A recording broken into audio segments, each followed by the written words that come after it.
Oi, gente.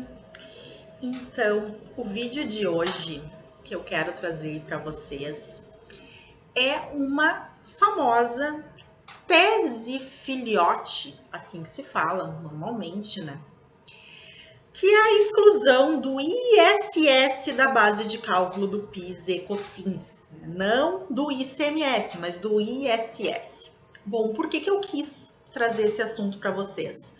Porque foi marcado o julgamento desta tese para agosto, agora, entre os dias 20 e 27 de agosto. Então, eu gosto muito dessa tese, né? Enfim, ela é uma tese filhote, como chamam. Por que tese filhote, né? Porque ela se origina da tese da exclusão do ICMS da base de cálculo do PIS e COFINS. Então, digamos que essa é a tese mãe, a tese das teses, e a partir dessa foram surgindo outras que utilizam o mesmo fundamento, né? Que a gente pode dizer que, por analogia, se foi procedente essa, será a outra, né? Então, quero trazer para vocês sobre essa questão da exclusão do ISS. Bom, o que acontece então? O ISS é um imposto que incide sobre serviço. Então, gente, ao contrário do ICMS, que é sobre circulação de mercadorias, o ISS é sobre prestação de serviços, tá? Bom, o que o contribuinte argumenta em relação a essa tese? Além da gente já ter aquela decisão favorável no caso da exclusão do ICMS da base de cálculo do PIS e COFINS, né, o contribuinte ele segue falando sobre a questão do faturamento, né? O que acontece? Conforme já proferido pelos ministros, nem toda a receita é faturamento, né? Porque que acontece? O contribuinte, ele paga o valor do tributo da PIS e COFINS. Na PIS e COFINS está incluído, então, a despesa que tem de pagamento com o ISS, né, porque o ISS está na base de cálculo do PIS e COFINS, só que o que acontece? O ISS, ele vai para os cofres do município. Então, essa é a lógica, assim como o ICMS, o que o contribuinte alegou, olha, o ICMS está ali na base de cálculo do PIS e COFINS, mas isso não é patrimônio da empresa. Ele vai ser destinado, ele sai dos cofres aqui da empresa para ir para os cofres do Estado. O ISS é a mesma coisa, sai dos cofres da empresa para ir para do município. Então, assim, o contribuinte diz o seguinte: o somatório da receita obtida com a prestação de serviços não se pode admitir a abrangência de outras parcelas que escapam a essa estrutura. Então, o ISS sendo incluído nessa contribuição, do cálculo aí do COFINS, não constitui patrimônio da empresa. A gente tem que ter em consideração, aí levar em consideração o conceito que se tem de faturamento e de receita. Esse aí é o argumento do contribuinte que ficou ainda mais forte com a procedência no caso da exclusão do ICMS, né? Porque, vamos pensar, se pode excluir o ICMS, por que não pode excluir o ISS? O que a União, então, diz sobre isso? Que não, que o ISS ele forma o preço do serviço. Então, quando a empresa vai colocar um valor no seu serviço, ela considera o valor do ISS. Então, por isso, deve compor sim a receita bruta da empresa, tá? E aí, o que acontece também? O que a União segue falando? Não, já foi decidido pelo STF que pode sim fazer parte da base de cálculo do tributo um outro tributo. Tanto que foi, né, pelo STF considerado constitucional a inclusão do ICMS na base de cálculo do próprio ICMS. Então, esses são os argumentos contribuinte e argumentos da União. Bom, Mais uma vez, reitero para vocês que o principal argumento que o contribuinte tem a seu favor é a questão do conceito de faturamento, que ele se distingue do que é receita, e aí a gente tem que o valor que compõe o PIS e COFINS, incluindo o ISS, isso não é receita, não fica para a empresa, não constitui riqueza para a empresa. Então, né, se não constitui riqueza para a empresa, tá? Não poderá ser o ISS, né, seguir sendo incluído na base de cálculo do PIS e COFINS. O STJ considerou diferente, tá? O STJ fixou a seguinte tese, tema 634. O valor suportado pelo beneficiário do serviço, nele incluindo a quantia referente ou ISSQN, compõe o conceito de receita ou faturamento para fins de adequação à hipótese de incidência do PIS e da COFINS.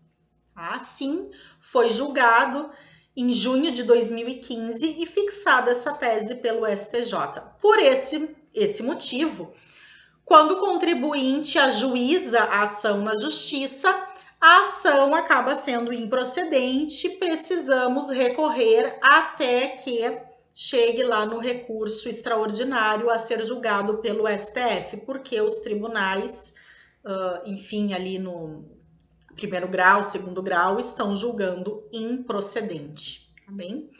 Inclusive o TRF4, que é o TRF da minha região, né, considerando que eu estou no Rio Grande do Sul, ele assim acaba se manifestando, né? Dessa forma se posiciona, não diverge lá do STJ, tá? Então, agora nos resta o julgamento do STF, o tema 118, para ver se então o contribuinte novamente vai ter a vitória no judiciário em relação ao ISS.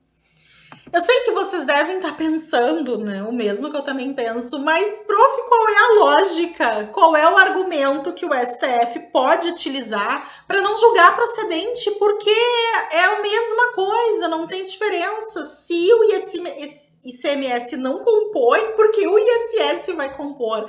Gente, eu entendo realmente também, penso dessa forma. Não vai fazer sentido julgar diferente, mas a gente sabe que quando se trata do STF, muitas vezes tem algumas mudanças dos ministros de entendimento. A gente também não pode esquecer que se tratam de decisões políticas. Essa decisão que veio em relação ao ICMS, isso está dando, né, um rombo nos cofres públicos, segue em discussões, né, não está sendo simples para conseguir executar esses valores, compensar, restituir. A União segue brigando, né? Porque a gente está falando sim de dinheiro, de muito dinheiro. E aí vem mais uma tese procedente agora, excluindo o ISS. É mais ainda, é muito dinheiro que a gente está falando. Então, infelizmente, ainda que o judiciário tenha que julgar dentro dos termos da lei, aí a questão política acaba vindo à tona, não tem como ser diferente. O que vocês têm que fazer é correr para ajuizar estas ações. Isso é o mais importante agora, neste momento.